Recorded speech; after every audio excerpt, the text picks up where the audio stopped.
Taklimat Keselamatan Dewan Undangan Negeri Melaka.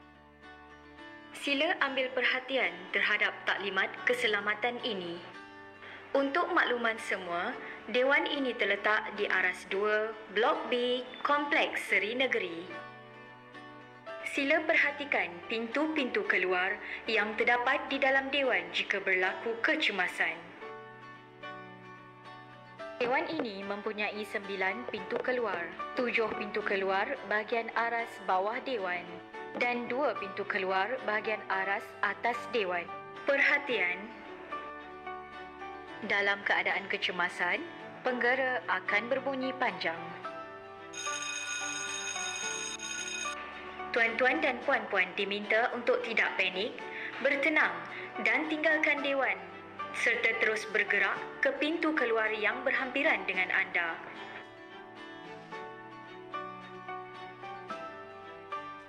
Jangan gunakan lift semasa kecemasan. Semasa keluar Dewan, sila utamakan orang kurang upaya, wanita yang mengandung dan warga tua. Tuan-tuan dan puan-puan dikehendaki terus pergi ke tempat berkumpul yang terdekat seperti yang telah ditetapkan. Tunggu sehingga arahan selanjutnya daripada pegawai keselamatan yang bertugas. Bersama-samalah kita mengamalkan budaya kerja yang selamat dan sihat. Sekian, terima kasih.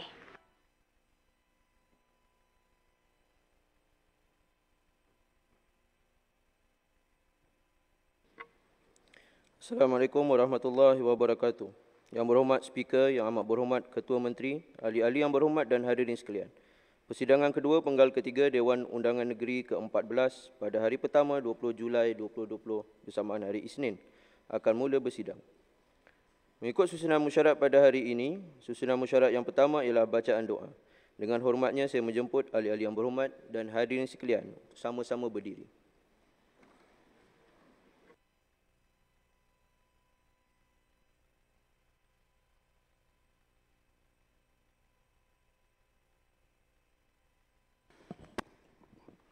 Bismillahirrahmanirrahim. Alhamdulillah Rabbil Alamin. Wassalatu wassalamu ala asrafil anbiya'i wal mursalin wa ala alihi wa sahbihi ajma'in. Dengan nama Allah, Tuhan yang Maha Pemurah, Maha Pengasih, lagi Maha Mengasihani. Segala puji tertentu bagi Allah, Tuhan sekalian alam. Selawat dan salam ke atas junjungan alam Nabi Muhammad sallallahu alaihi wasallam.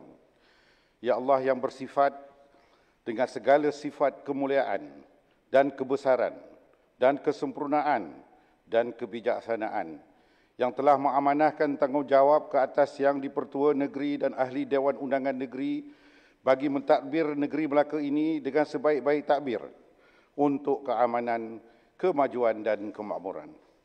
Ya Allah, kurniakanlah kepada kami sekalian hidayah dan petunjuk-Mu supaya kami dapat menjalankan tugas dan penuh tanggungjawab, penuh hikmah, penuh kejujuran.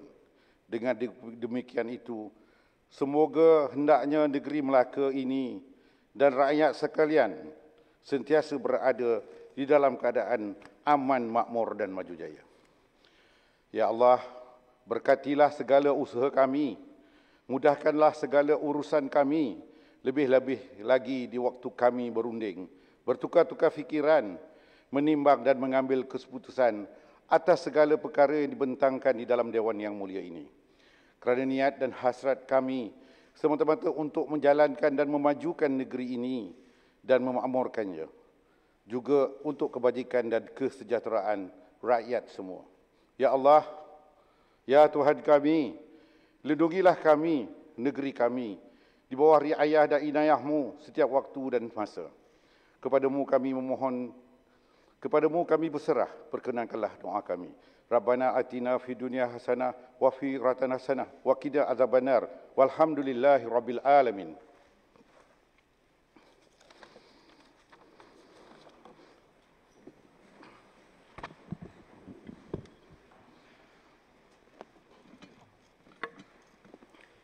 Susunan musyarat yang kedua ialah ucapan Yang Berhormat Speaker Dewan Undangan Negeri Melaka. Bismillahirrahmanirrahim. Assalamualaikum warahmatullahi taala wabarakatuh. Salam sejahtera, Melakuku maju jaya, rakyat bahagia, menggamit dunia. Yang amat berhormat Ketua Menteri Melaka Datuk Haji Sulaiman bin Muhammad Ali dan yang amat berbahagia Datin Mudira binti Yusof, ahli-ahli yang berhormat, datuk-datuk, datin-datin, ketua-ketua jabatan, rakan-rakan media, tuan-tuan dan puan-puan sekalian. Alhamdulillah, kita bersyukur kehadirat Allah Subhanahu Wa Taala kerana dengan limpah izin dan kurnianya kita diberikan kelapangan dan kekuatan dan kesihatan sekali lagi untuk hadir di Dewan yang mulia ini. Selawat dan salam kepada Nabi Muhammad SAW, Rasul junjungan yang menjadi ikutan kita sepanjang zaman. Yang amat berhormat Ketua Menteri dan ahli-ahli yang berhormat sekalian. Persidangan kedua penggal ketiga Dewan Undangan Negeri ke-14 akan berlangsung selama 4 hari bermula daripada 23 Julai 2020 pada persidangan kali ini. 3 usul akan dibentangkan untuk dibahaskan. Pertama, usul ucapan terima kasih Tuan Yang Terutama Yang di-Pertua Negeri atas ucapan perasmian pembukaan persidangan Dewan kali ini. Kedua, usul mengenai perkara 34A Perlembagaan Negeri Melaka bagi mewujudkan gelaran dan martabat atau bintang iaitu darjah Seri Paduka Setia Melaka. Pingat Perkhidmatan Cemerlang dan pingat peringatan sempena pelantikan Yang di-Pertua Negeri ke-7. Usul ketiga, usul beri cadangan supaya Kerajaan Persekutuan mengambil inisiatif mendaftarkan semula semua pemegang kad pengenalan Malaysia, MyKad, bagi meneliti dan mengkaji faktor-faktor keselamatan bagi mengatasi masalah kebanjiran warga asing dalam kes penipuan MyKad. Sebanyak 152 soalan bertulis, 103 soalan lisan telah diterima untuk dijawab oleh pihak kerajaan. Seramai 6 orang ahli-ahli yang berhormat telah dipilih untuk berucap semasa ucapan penangguhan nanti. Yang pertama, Adun Kawasan RIM. Yang kedua, Adun Kawasan Bukit Yang Berhormat Adun Kawasan Bukit Katil. Yang ketiga, Yang Berhormat Adun Kawasan Sungai Rambai. Yang keempat, Yang Berhormat Adun Kawasan Bandar Hilir. Yang kelima, Adun Kawasan Air Libau. Dan yang keenam, Yang Berhormat Adun Kawasan Durian Tunggal. Yang amat berhormat Ketua Menteri, ahli-ahli yang berhormat, sebentar lagi kita akan mendengar ucapan perasmian pembukaan persidangan Dewan oleh Tuan Yang Terutama Yang di-Pertua Negeri. Saya berharap ahli-ahli yang berhormat memberikan tumpuan sepenuhnya pada ucapan Tuan Yang Terutama Yang di-Pertua Negeri bagi membolehkan ahli-ahli yang berhormat membahas usul terima kasih pada 21 dan 22 Julai kelak. Sebelum saya menamatkan ucapan saya buat pembetulan, sidang Dewan akan bermula pada 20 hari bulan 7 dan tamat pada 23 hari bulan 7 tahun 2020 mulai jam 9 pagi. Oleh itu, saya akan menangguhkan Dewan untuk seketika bagi membolehkan saya menjemput Tuan Yang Terutama Yang di-Pertua Negeri dan yang amat berbahagia tu Puan masuk ke Dewan yang mulia ini. Dewan ditangguhkan sementara.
Susunan mesyuarat yang ketiga ialah ucapan Tuan Yang Terutama Yang di-Pertua Negeri Melaka.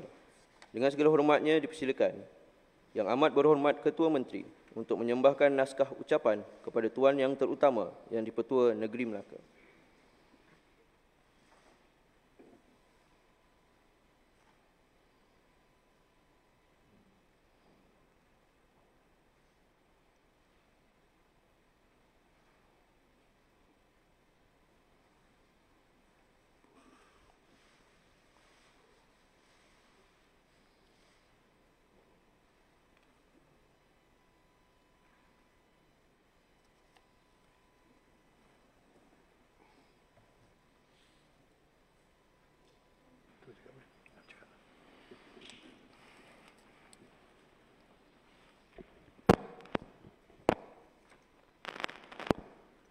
Bismillahirrahmanirrahim. Alhamdulillahirabbil alamin. Wassalatu wassalamu ala asyrafil anbiya'i wal mursalin wa ala alihi wa sahbihi ajmain. Rabbi shrah li sadri wa yassir li amri wahlul 'uqdatan min lisani yafqahu qauli.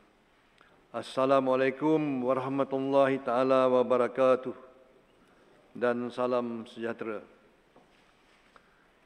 Yang amat berhormat Datuk Sulaiman bin Mat Ali, Ketua Menteri Negeri Melaka. Yang berhormat Datuk Seri Abdul Rauf bin Yusof, Speaker Dewan Undangan Negeri Melaka. Yang berhormat Datuk Seri Hasim bin Hassan, Setiausaha Kerajaan Negeri Melaka.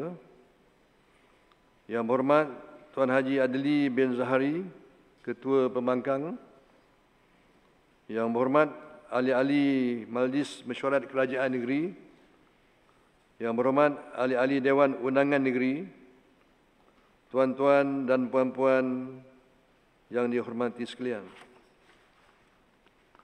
Alhamdulillah, saya memanjatkan setinggi-tinggi kesyukuran kehadrat Allah Subhanahu Wa Taala kerana dengan izin dan limpah kurnia-Nya kepada kita semua pada hari ini untuk bersama-sama dalam perasmian bagi mesyuarat kedua pembukaan persidangan penggal ketiga Dewan Undangan Negeri Melaka yang ke-14.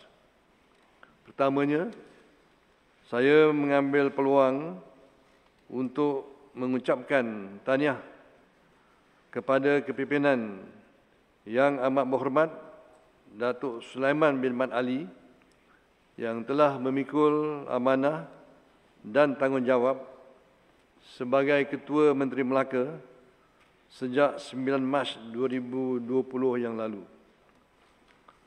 Saya menaruh keyakinan bahawa Yang Amat Berhormat Ketua Menteri bersama jentera pentadbiran beliau akan terus berusaha memimpin negeri Melaka ke persada kejayaan yang lebih tinggi.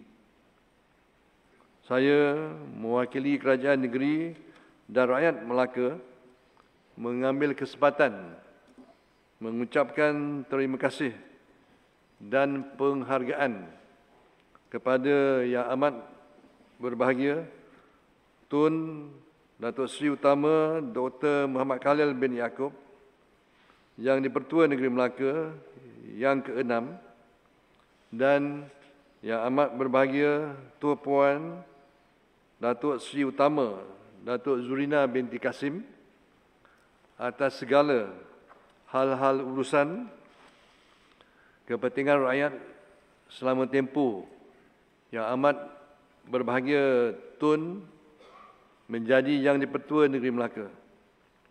Segala nasihat dan pendapat Yang Amat Berbahagia Tun adalah amat dihargai oleh kerajaan. Saya juga mengambil kesempatan ini mendoakan semoga Tun Muhammad Khalil serta Tuan Puan Zurina sentiasa dalam keadaan sihat walafiat serta dipanjangkan umur. Tun dan Tuan Puan sentiasa di hati saya dan keluarga saya. Sekali lagi, saya mengucap setinggi-tinggi terima kasih kepada Tun yang bersama-sama membangunkan negeri Melaka sepanjang Tun menjadi Yang di-Pertua Negeri Melaka selama 4 penggal. Di kesempatan ini juga, saya turut merakamkan ucapan syabas di atas pelancaran slogan rasmi negeri, iaitu Melakaku Maju Jaya, rakyat bahagia menggamit dunia. Sehingga kini, kepesatan pembangunan negeri Melaka berjalan seiring dengan meletakkan kepentingan rakyat keseluruhannya sebagai agenda utama bagi memastikan rakyat Melaka mengecapi kemakmuran hidup. Pada hemat saya, pemilihan slogan tersebut adalah bertepatan dan membawa kesinambungan daripada hasrat pemimpin-pemimpin terdahulu. Justru, saya menyeru agar semua pihak dapat bekerjasama dan berganding bahu dalam merealisasikan visi menuju negeri lestari dan menggerakkan pelbagai inisiatif baharu selari dengan misi kerajaan negeri berdasarkan 5 teras, iaitu meliputi teknologi, entrepreneurship, revolusi industri dan ekonomi, antarabangsa dan sejahtera. InsyaAllah, sama-sama kita terus bergerak maju dan mencipta pelbagai pencapaian yang membanggakan pada masa yang akan datang. Ahli-ahli yang berhormat, secara keseluruhannya, negeri Melaka merekodkan sejumlah 258 kes jangkitan COVID-19 dengan 2 kes aktif, 251 kes telah sembuh dan jumlah kematian kekal 5 orang sahaja. Dalam usaha untuk memerangi dan menangani situasi getir ini, petugas Barisan Harapan Negara di negeri Melaka, terutamanya petugas kesihatan di bawah Jabatan Kesihatan Negeri Melaka, Polis Diraja Malaysia, PDRM, Angkatan Tentera Malaysia, ATM, Jabatan Immigration Malaysia, JIM, Angkatan Pertahanan Awam Malaysia, APM, rela dan lain-lain agensi yang terlibat telah mempamerkan dedikasi tinggi dan bersatu padu menghadapi serangan wabak COVID-19. Saya mewakili kerajaan negeri dan seluruh rakyat Melaka mengucapkan setinggi-tinggi penghargaan dan terima kasih di atas pengorbanan mereka yang tidak pernah mengenal erti penat sehingga keselamatan diri menjadi taruhan demi kesihatan dan kepentingan rakyat. Sesungguhnya anda semua adalah wira kami dan wira negara. Saya percaya kejayaan ini berkat hasil kepimpinan Yang Amat Berhormat Ketua Menteri Melaka, Datuk Sulaiman bin Mat Ali, Barisan Ahli Majlis Mesyuarat Kerajaan Negeri, ahli-ahli Dewan Undangan Negeri, serta jentera pentadbiran Setiausaha Kerajaan Negeri yang telah menggembeling tenaga bersama dalam menangani penularan wabak COVID-19 di negeri Melaka. Semua pihak telah melaksanakan dan memberikan komitmen yang terbaik dalam memastikan perkhidmatan kerajaan negeri, khususnya dapat berfungsi tanpa sebarang masalah sepanjang tempoh Perintah Kawalan Pergerakan PKP berkuat kuasa sehingga kini. Oleh yang demikian, saya menyeru kepada semua rakyat Melaka untuk terus mengekalkan amalan penjagaan kebersihan, penjarakan sosial dan etika batuk dan bersin yang betul supaya kita dapat memutuskan rantaian jangkitan COVID-19.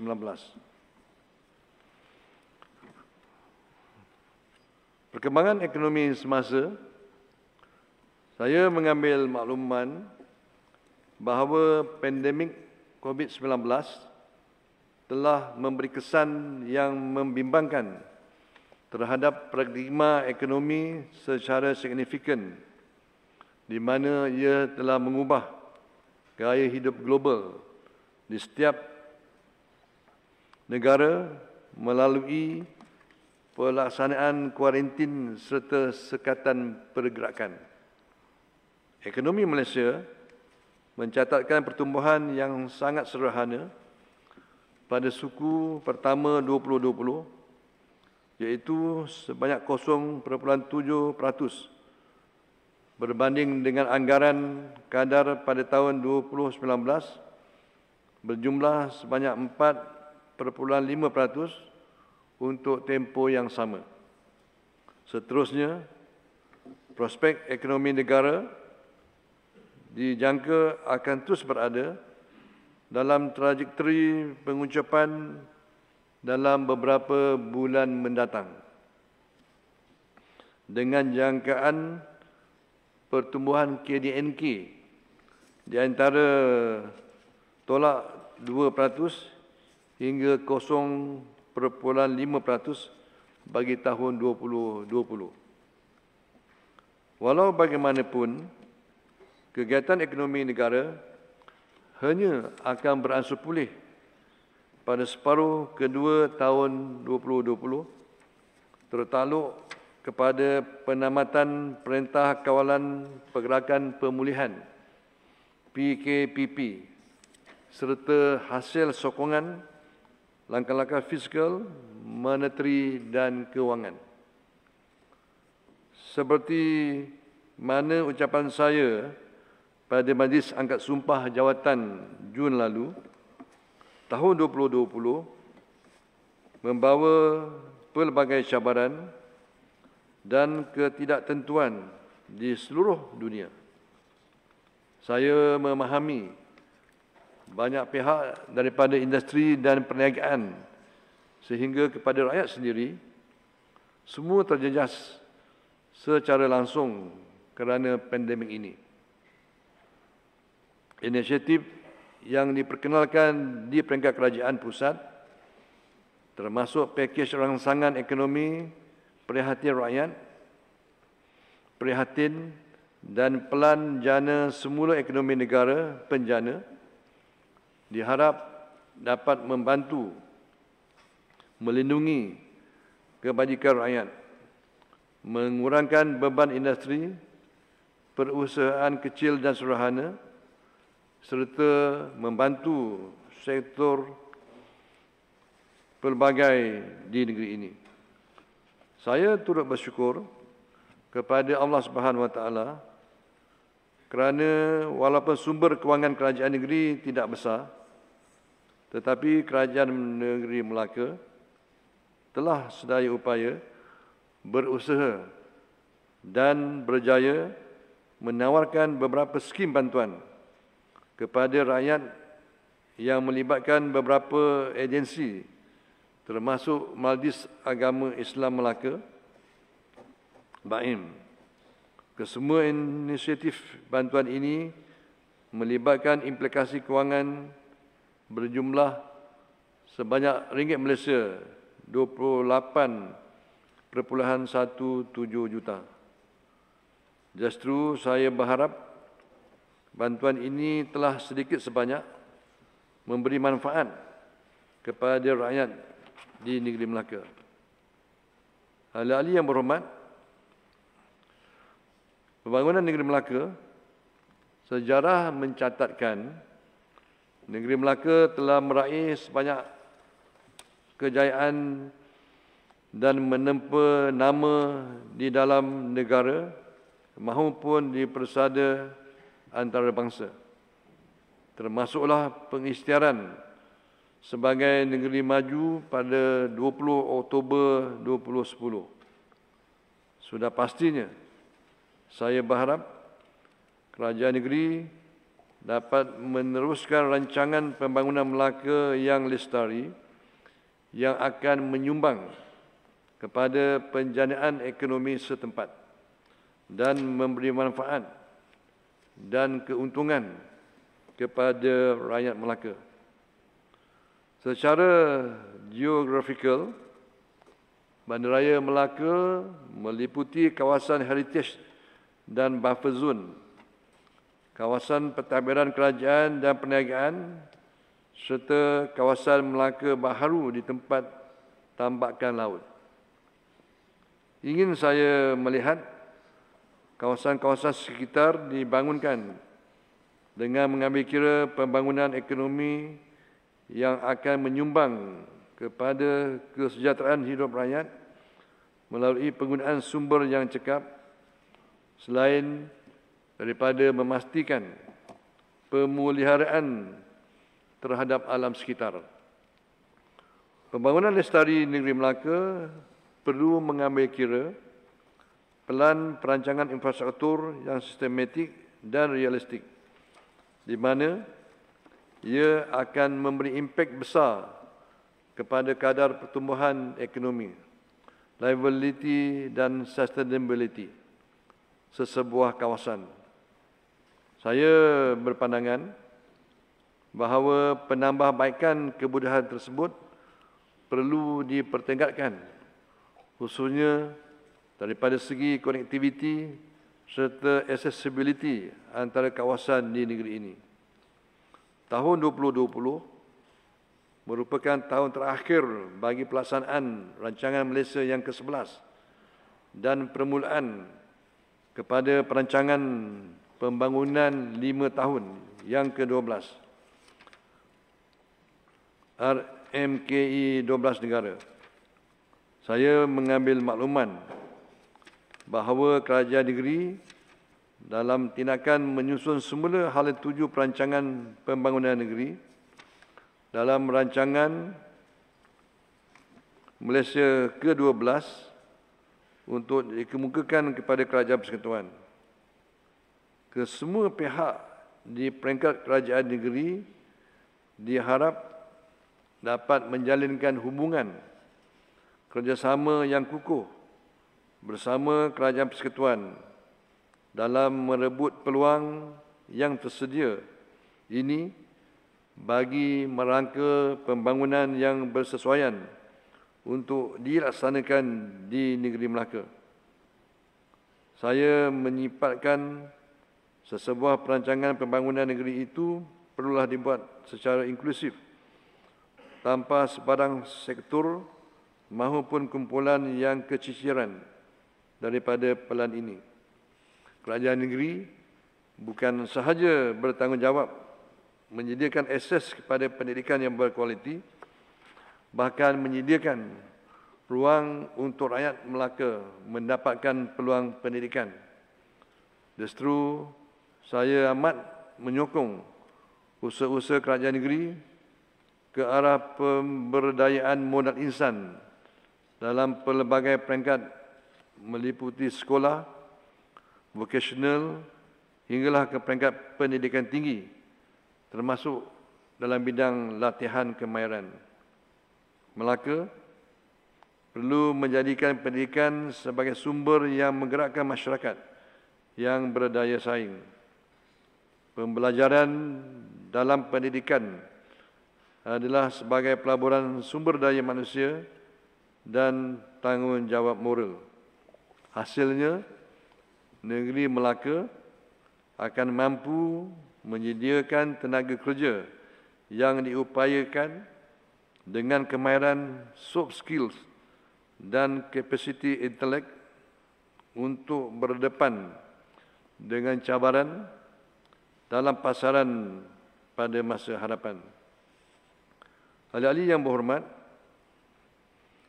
pelaburan melihat kepada kedudukan negeri Melaka yang strategik dan kos menjalankan perniagaan yang relatif lebih murah daripada negeri lain, kita mempunyai penarik untuk memikat para pelabur.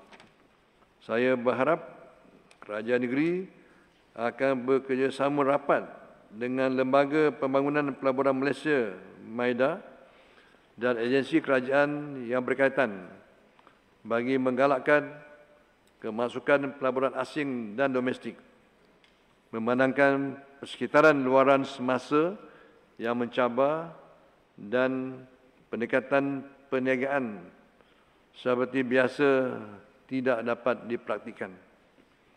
Ini merupakan peluang sesuai bagi negara dan Melaka khususnya untuk memberi penumpuan untuk membawa masuk pelaburan yang bernilai tambah yang tinggi, di samping mendorong lebih banyak perniagaan tempatan melabur dalam industri berpotensi tinggi seperti aktiviti berkaitan ICT.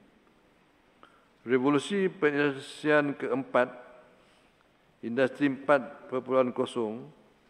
mencakupi penemuan pelbagai teknologi baharu yang kompleks seperti automasi, Internet of Things, IoT, Big Data, Advanced Analytics dan penggunaan robotik dilihat berupaya memacu pertumbuhan perniagaan dan menambah baik industri di Malaysia. Selain itu, usaha perluasan rangkaian jalur lebar bagi capaian internet berkelajuan tinggi yang semakin bertambah baik dan indeks tempoh purata gangguan berkelanjutan elektrik society yang lebih rendah menjadikan Melaka setaraf dengan bandaraya besar dunia. Kerajaan negeri mesti mengambil peluang yang luas terbuka ini supaya Melaka menjadi destinasi pilihan pelaburan. Sewajarnya pelaksanaan ini harus berjalan seiring dengan tindakan di peringkat kerajaan negeri seperti berikut. 1. Cadangan menaik taraf atau mewujudkan kawasan industri maupun komersial dengan ketersediaan infrastruktur, rangkaian sistem komunikasi dan utiliti yang berkualiti. 2. Pihak berkepentingan melaksanakan proses rekayasa semula dalam aspek penyampaian perkhidmatan yang lebih cekap dan memudah cara urusan bakal pelabur supaya mudah untuk menjalankan perniagaan, ease of doing business dan mempercepatkan keputusan pelaburan. 3. Pelaksanaan mekanisme fast track oleh agensi kerajaan berkaitan untuk mempercepatkan proses kelulusan bagi projek pelaburan yang berkualiti dan berimpak tinggi. Dan 4. Mempergiatkan usaha untuk mewujudkan koridor ekonomi khas bagi negeri Melaka yang bakal menjadikan Melaka sebagai salah satu hub kewangan baru negara. Saya berharap hasrat membangunkan pusat data daripada syarikat agregasi dunia di negeri Melaka akan menjadi satu kenyataan kelak. Bidang teknologi, negeri Melaka perlu mengambil perhatian serius dan meletakkan sasaran pengembangan teknologi sebagai agenda masa kini dan akan datang. Bagi membolehkan teknologi dalam negeri berkembang, maka perlu diwujudkan mekanisme pemindahan teknologi dengan memilih teknologi tertentu yang penting. Selain itu, melalui usaha yang memfokus kepada agenda permakasaan teknologi yang diperlukan masa kini, maka dijangkakan juga mutu dan kualiti perkhidmatan dalam bidang ini akan dipertingkatkan. Usaha ini juga akan dapat mewujudkan peluang pekerjaan baru yang bersifat teknologi driven yang akan meningkatkan pendapatan rakyat. Kerajaan negeri juga disarankan untuk menggiatkan semula bidang perusahaan bioteknologi sebagai satu fokus baru negeri. Bidang teknologi bio ini adalah satu bidang yang amat luas untuk dipelopori dan berpotensi sebagai enjin pertumbuhan bagi negeri dan juga negara. Perbadanan Bioteknologi Negeri Melaka harus mempunyai azam dan cita-cita yang jelas bagi membawa bidang bioteknologi negeri Melaka ke peringkat yang tinggi. Ia seharusnya berupaya untuk menjadi sebuah pusat penyelidikan, pusat perkembangan ilmu dan pusat rujukan. Dari sini banyak teknologi baru yang boleh dikomersialkan, yang dapat membantu pertumbuhan ekonomi negeri yang berteraskan inovasi. Begitu juga dengan aplikasi teknologi pintar dan hijau dalam menyelesaikan isu seharian di negeri Melaka, khususnya berkaitan kesesakan lalu lintas, lampu isyarat, parkir kenderaan, CCTV bagi tujuan bandar selamat dan capaian kualiti rangkaian internet.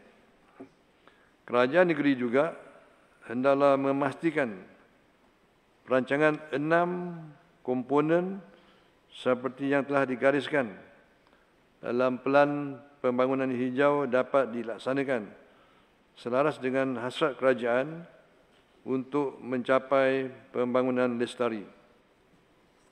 Saya faham bahawa untuk kerajaan menyelesaikan isu rakyat melalui penggunaan aplikasi mungkin adalah di luar kemampuan disebabkan kekangan kewangan.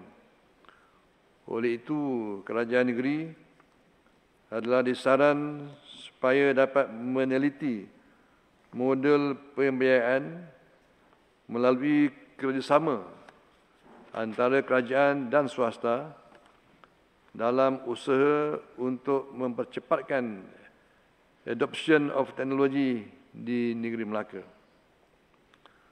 Ahli-ahli yang berhormat, pelancongan dan warisan dunia. Saban tahun, negeri Melaka masih menjadi destinasi pilihan ramai pelancong dari seluruh dunia. Dari seluruh pelosok negara, hasil daripada usaha promosi yang berterusan oleh kerajaan negeri.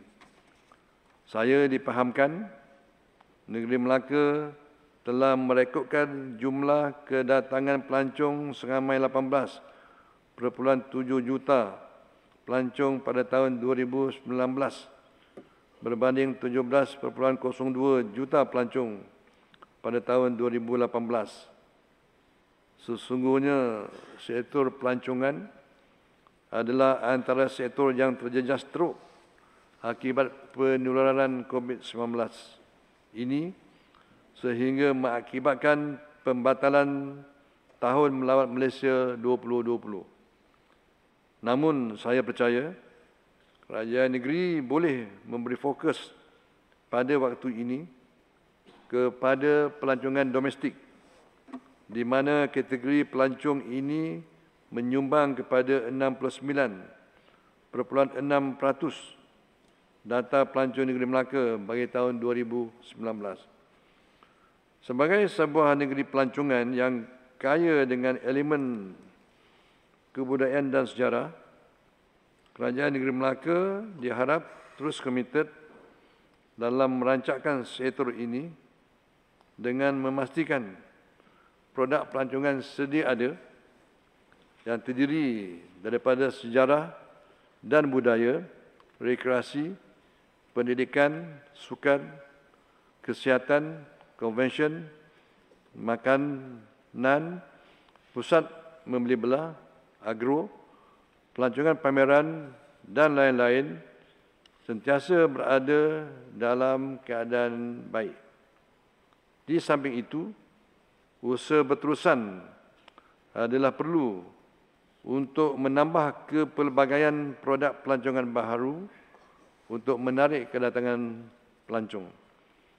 Kecemerlangan negeri Melaka dalam menganjurkan pelbagai program dan acara yang mempamerkan kekayaan budaya di negeri Melaka wajar diteruskan. Kerajaan negeri dicadangkan untuk meneruskan pelbagai program pelancongan, pameran seperti Festival Flora, Festival Antarabangsa Sungai Melaka, Festival Penerbangan dan lain-lain. Selain itu, kerajaan negeri bersama pemain-pemain industri pelancongan boleh bekerjasama untuk merangka pelan yang komprehensif untuk mempromosikan Melaka sebagai destinasi pelancongan yang terunggul.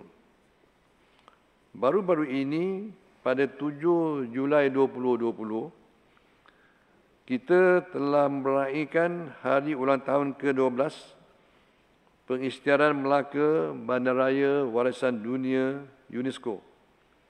Status yang diterima ini sekaligus menjadikan Melaka sebagai pusat tarikan pelancong dengan memelihara keunikan seni budaya dan warisan. Keunikan identiti ini sewajarnya digunakan untuk menarik lebih ramai pelancong.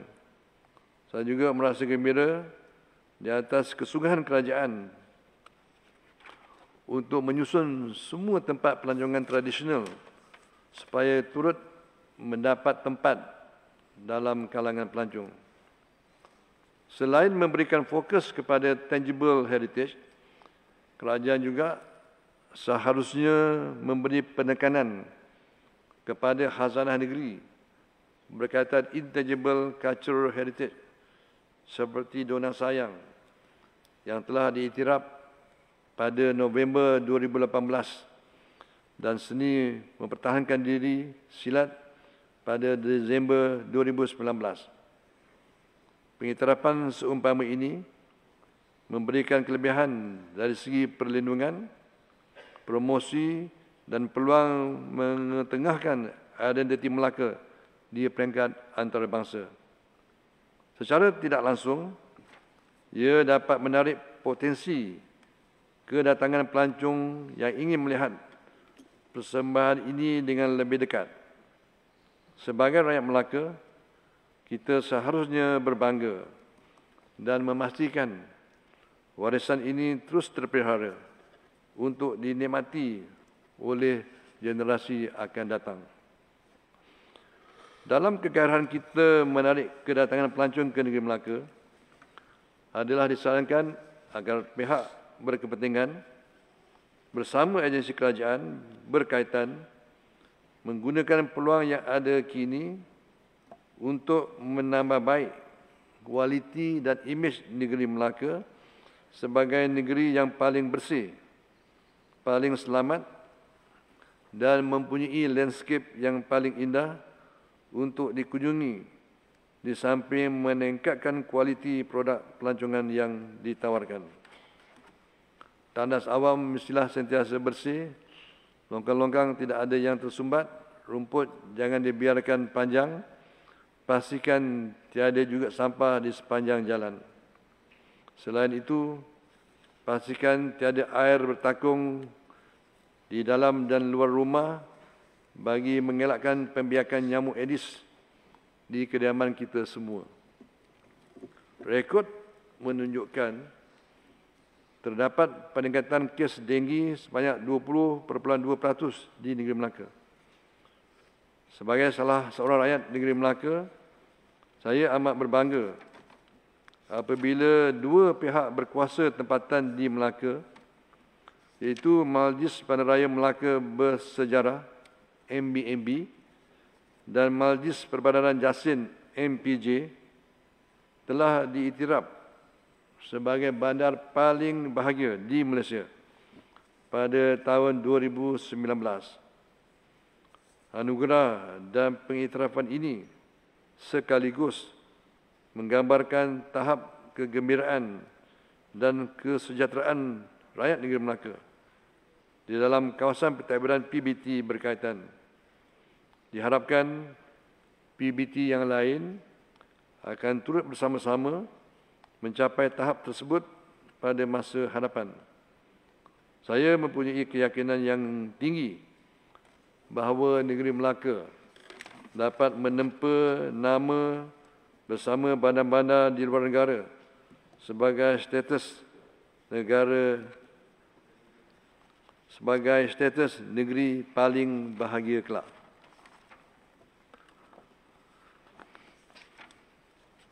Bagi laluan darat, udara dan laut, penambahbaikan kemudahan infrastruktur seperti jalinan hubungan laluan darat, udara dan laut perlu diberi penumpuan memandangkan negeri Melaka telah menjadi fokus pelancong dan pelabur luar. Kerajaan negeri sedang mengusahakan keperluan ini dan dengan mewujudkan sistem rangkaian hubungan yang berkualiti dan selesa kepada rakyat.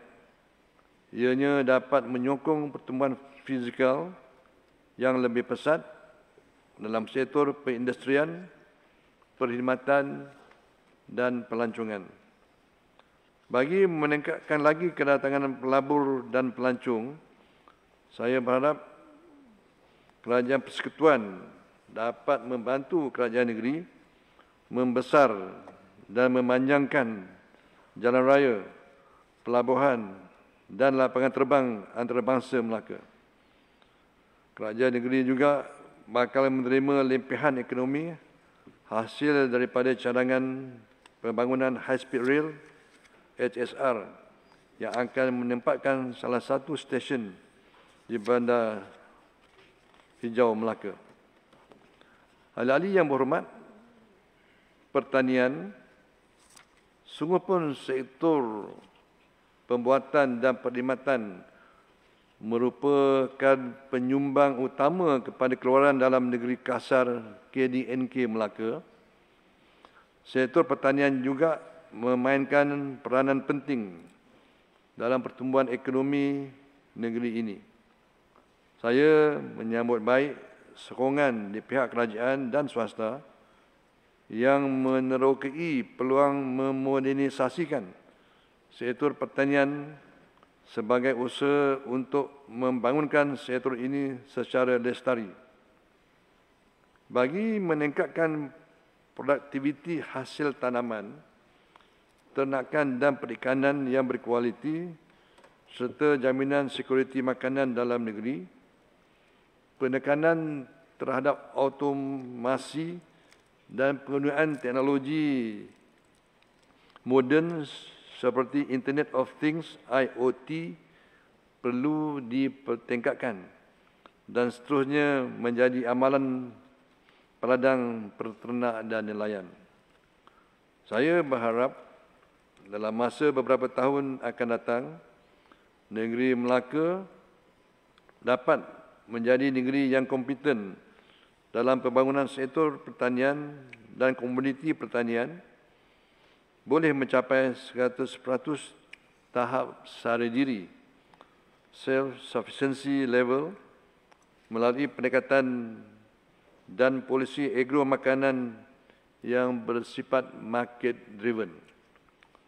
Sektor pertanian mempunyai signifikan yang amat penting kepada negeri Melaka kerana ia adalah jaminan bekalan makanan dan perkembangan sektor ini sekaligus dapat mengawal harga bekalan makanan bagi manfaat rakyat Melaka khususnya dan Malaysia amnya.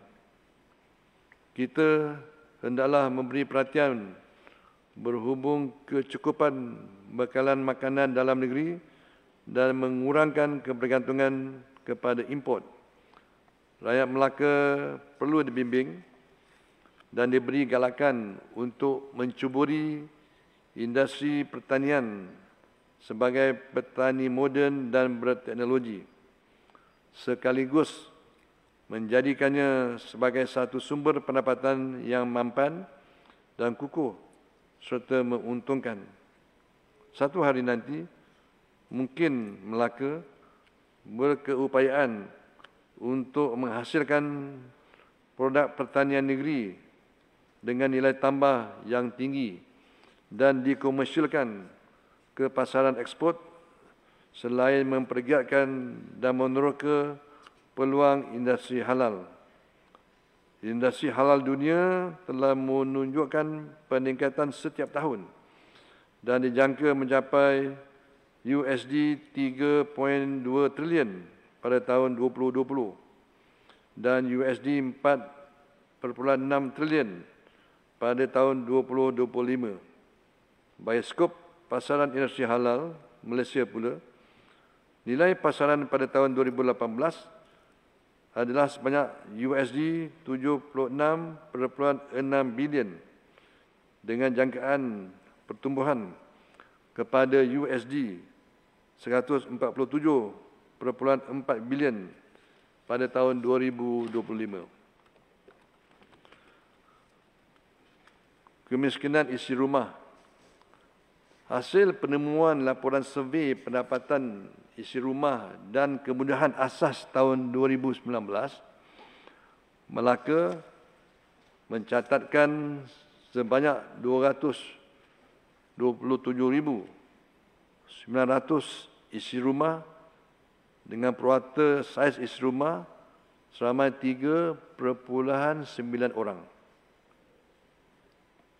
Bersamaan purata saiz di peringkat nasional.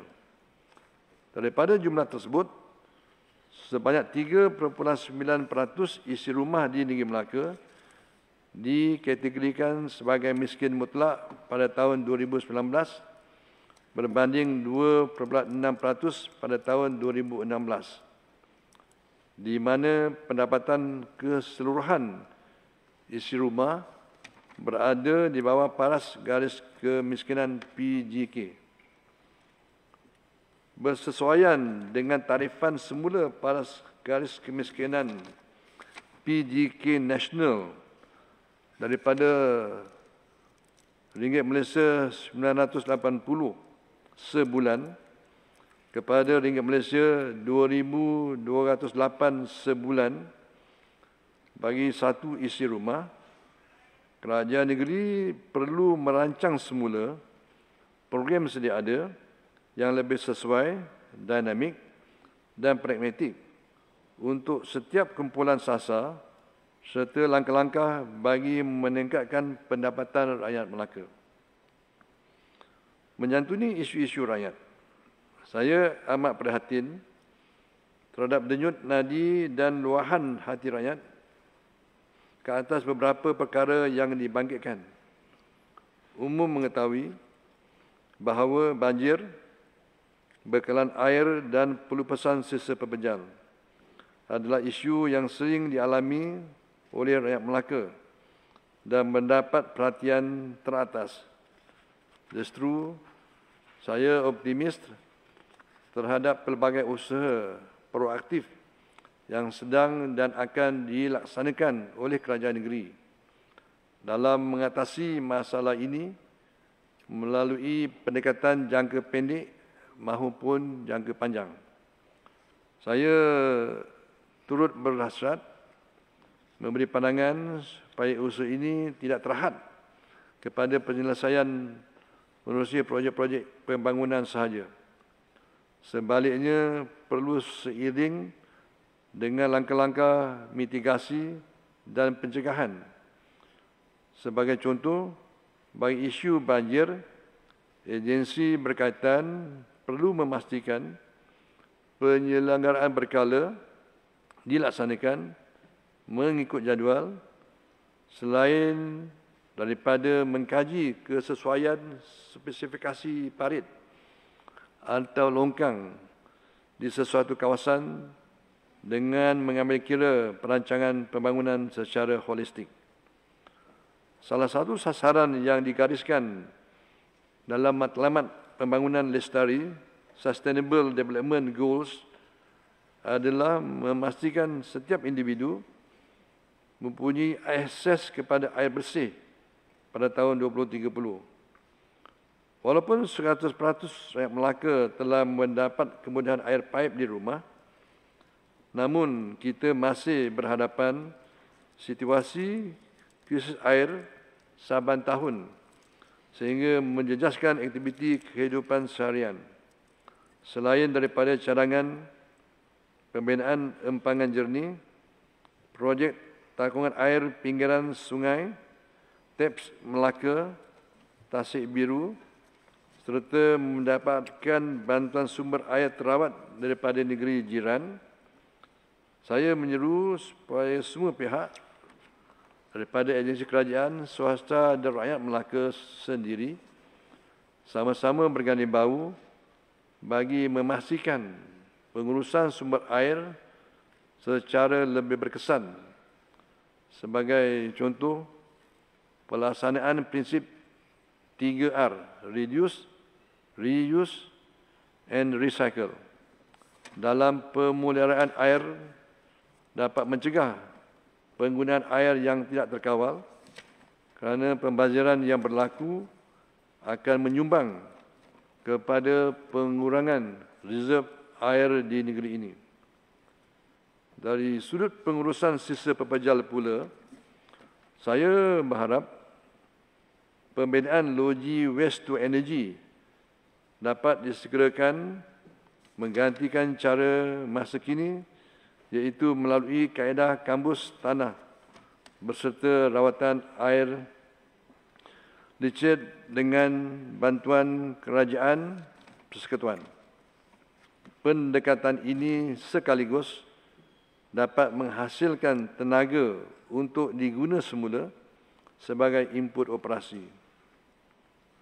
Ahli-ahli yang berhormat, perpaduan negeri, seiring dengan perjalanan ke arah negeri maju jaya, sesungguhnya Melaka adalah negeri yang aman dan makmur, dikurniakan masyarakat berbilang bangsa, agama dan adat resam. Perpaduan dan keharmonian negeri adalah aset yang harus dipertahankan dan dipelihara untuk menjamin kestabilan dan kesejahteraan negeri. Justru, saya berharap rakyat Melaka terus mengekalkan keharmonian ini dan meraihkan perbezaan budaya dengan mengukuhkan lagi perpaduan yang terjalin sekian lama. Pada masa yang sama, kita hendaklah menghindari sebarang tindakan yang boleh mencetuskan provokasi kaum. Walaupun rakyat diberi kebebasan bersuara, kita hendaklah tidak mengambil kesempatan dengan mencetuskan isu-isu sensitif dan kontroversi yang akan merosakkan rasa muhibah dan perpaduan. Rakyat juga perlu sentiasa menghayati dan mengamalkan prinsip-prinsip rukun negara yang menjadi tunjang kepada perpaduan Malaysia sekian lama. Pemerkasaan agama Islam dalam aspek memertabatkan syiar Islam, saya berharap pentadbiran kerajaan dalam memberikan perhatian serius terhadap usaha untuk meningkatkan kualiti hidup umat Islam.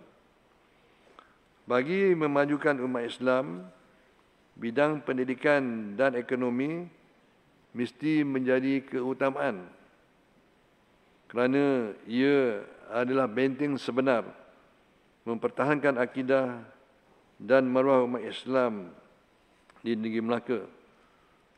Syukur kehadrat Ilahi jua, setiap tahun kita dapat melihat terdapat peningkatan kutipan zakat di negeri Melaka.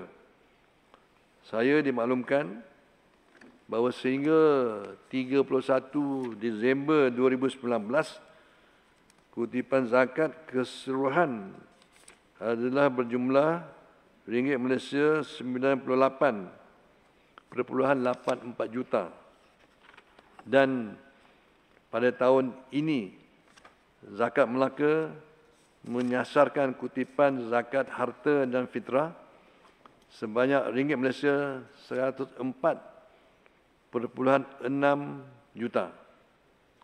Saya meletakkan setinggi kepercayaan dan harapan kepada agensi pentadbiran agama Islam untuk menerokai inisiatif peningkatan kutipan serta penyaluran zakat secara berintegriti kepada penerima agihan di samping memperkasakan pelaksanaannya, menerusi cadangan mewujudkan endowment zakat negeri Melaka.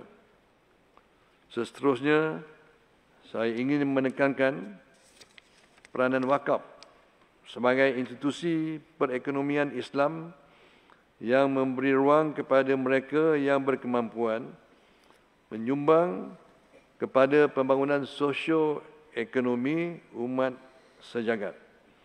Selain daripada memperluas program wakaf dalam kalangan masyarakat Islam, saya berhasrat untuk melihat kepada usaha-usaha ke arah pengurusan pembangunan portfolio aset wakaf yang dinamik sehingga mampu menghasilkan pendapatan.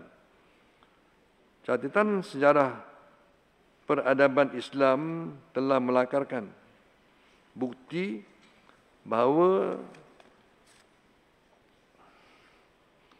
sebagai institusi amanah,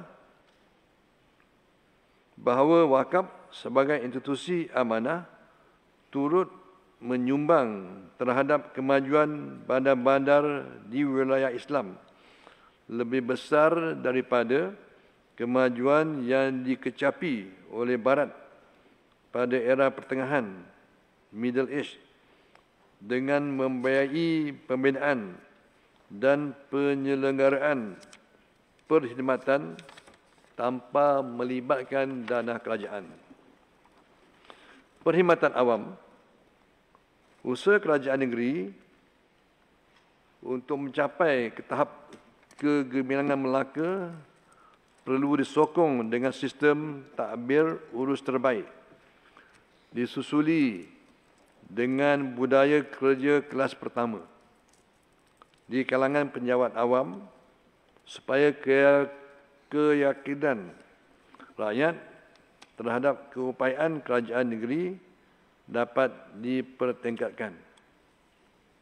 Saya berharap penjawat awam memberi perhatian serius terhadap hasrat yang amat berhormat Ketua Menteri mengenai penerapan tonggak 5K yang merangkumi komunikasi, kolaborasi, koordinasi, kompetensi dan kongsi maklumat bersama.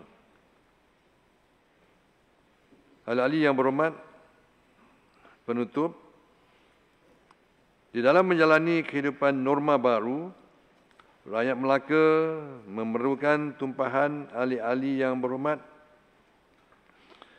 Di dalam menjalani kehidupan norma baru, rakyat Melaka memerlukan tumpuan ahli-ahli yang berhormat sekalian dalam menyelesaikan segala permasalahan.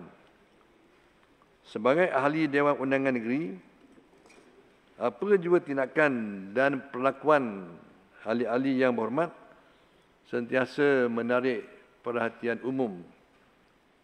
Oleh yang demikian, saya memohon supaya ahli-ahli yang berhormat dapat mengamalkan nilai-nilai murni agar menjadi contoh kepada masyarakat umum dan mencerminkan kematangan pemimpin. Perbalahan yang tidak berkesudahan hanya akan merugikan semua pihak. Sebaik-baiknya, perbezaan pendapat yang ada ditransformasikan menjadi landasan ke arah kerjasama satu pasukan dalam memberi perkhidmatan yang terbaik kepada rakyat dan negeri Melaka yang tercinta. Saya juga diingatkan bahawa kestabilan politik akan menjamin Melakaku untuk terus maju jaya. Saya menaruh harapan supaya persidangan Dewan Negeri kali ini dapat berjalan dengan teratur dan sempurna serta dengan penuh rasa hormat menghormati antara satu dengan yang lain tanpa mengambil kira ideologi politik masing-masing di bawah kepimpinan speaker kita. Akhir kata, saya berdoa semoga negeri dan rakyat Melaka akan terus mendapat perlindungan Allah Subhanahu Wa Taala dan sentiasa dilimpahi rahmatnya supaya rakyat yang berbilang kaum dapat bersama berusaha menjamin keamanan dan kemakmuran yang dapat diwariskan kepada generasi akan datang.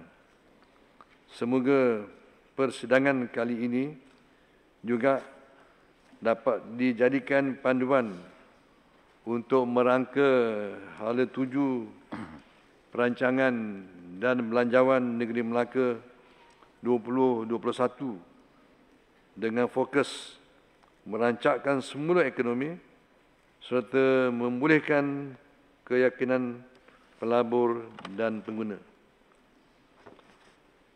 Dengan lafaz Bismillahirrahmanirrahim, saya dengan sukacitanya merasmikan pembukaan persidangan kedua penggal ketiga Dewan Undangan Negeri Melaka yang ke-14. Kepada ahli-ahli yang berhormat, selamat bersidang di Dewan yang mulia ini. Sekian, wabillahi taufik wal hidayah. Wassalamualaikum warahmatullahi taala wabarakatuh. Tuan Yang Terutama Tun, saya bagi pihak semua ahli-ahli yang berhormat mengucapkan setinggi-tinggi penghargaan dan terima kasih di atas ucapan pembukaan persidangan kedua penggal ketiga Dewan Undangan Negeri Melaka ke-14 sebentar tadi. Yang amat berhormat Ketua Menteri dan ahli-ahli yang berhormat sekalian, kita telah sama-sama mendengar ucapan Tuan Yang Terutama Tun yang merangkumi semua aspek perancangan dan pelaksanaan pembangunan bagi negeri Melaka. Saya berharap ahli-ahli yang berhormat dapat menghayati ucapan Tuan Yang Terutama Tun untuk membolehkan semua ahli-ahli mengambil bahagian secara aktif dalam perbahasan usul pada hari esok dan lusa, iaitu hari Selasa dan Rabu. Saya mewakili semua para hadirin yang hadir ke persidangan Dewan pagi ini dengan penuh ikhlas dan takzim mendoakan supaya dan semoga Tuan Yang Terutama Tun dan yang amat berbahagia tu Puan serta keluarga berada di dalam keadaan sehat senantiasa. Dilanjutkan usia, dilimpahkan rezeki serta dikurniakan taufik dan hidayah oleh Allah SWT untuk terus menaungi diri Melaka. Sekian, wabillahi taufik wa hidayah. Wassalamualaikum warahmatullahi wabarakatuh. Terima kasih. Saya tangguhkan Dewan sehingga esok jam 9 pagi. Mohon semua ahli-ahli Dewan Yang berhormat, sesi bergambar diteruskan di foyer depan dan diminta semua memberikan kerjasama. Terima kasih.